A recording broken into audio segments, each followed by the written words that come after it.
Hey, we are just starting a new series called First Day of the Rest of Your Life. And we're basically asking the question of what would it take for you to be an entirely better and different person by the end of 2018? So, on the last day of 2018, what would it take for you to look at and just say, man, I saw God show up in some significant ways?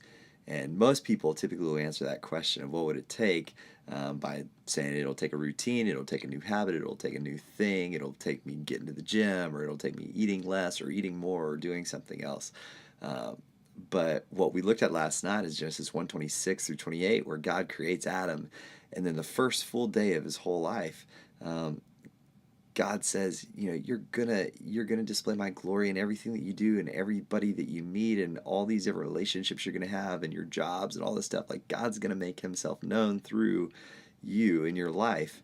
But that very first full day, instead of getting after it and going and hitting the gym and doing all this great stuff, God calls the first human to this day of rest, a full set apart 24-hour period where he stops working and he rests, he rejoices, and he recommits to God.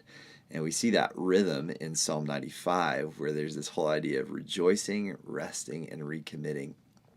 That's what Sabbath is about. It's about a set apart time, 24 hours, where you put away phones, you put away distractions, and you change up your rhythm in order to hear from God. And so people often set aside their phones, their watches, their laptops, and maybe they go for a walk, but basically, like, enjoy God's creation, rejoice in what He's made, rejoice in some things in your life, sit down and journal or go take a bath or something that's different, and then secondly, to rest in that goodness, to rest in Him, in His provision, what He's done for your life. That's what Sabbath is about. It's about setting aside time to put away some distractions, some things that you typically try to get your identity or your value from, and realize that your value does not come from what you do, but who you've been created to be and with whom you've been created to be with, and that's God.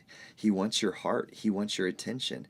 So many things in our week, so many jobs that we have, so many relationships that we have take and suck the life out of us. But God says, I want you to have a set apart time for you to rest, rejoice, and recommit, to know that your value is unshakable in who Christ has called you to be, in what He has done for you. And so that's what the practice of Sabbath is. You can practice it for, Exodus 31 says that it's full 6 days of working your butt off for the glory of God, and then day 7 is all about resting, rejoicing, and recommitting to Him. And so you can do that on the weekly basis. That's what is a good practice.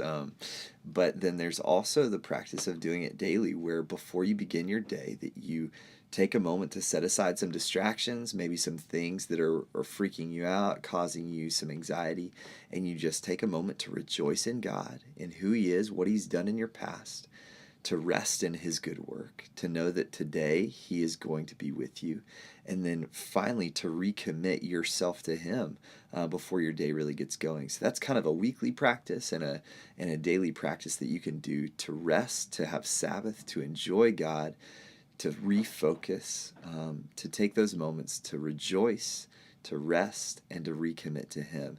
So I hope that changes the course of 2018 for you.